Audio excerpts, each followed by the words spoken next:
Goeie. Hoi. Ben je on van? Ik moest even naar Jellema. Aha. Voor een paar lietse dingen. En ik wat een bijzonder petshop. Ja, die is van mijn huid west. Oh. En mijn huid leeft net meer. En dus hij die wennen maar die pet op. Oh.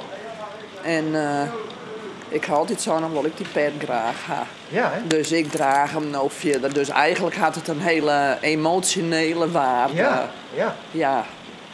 Maar Ja. is het dan een soort eerbetoon of een soort herinnering? Of? Nou, Isaai wie vroeger een veteraan, Indië-veteraan. En had jaren bij de marine werkt.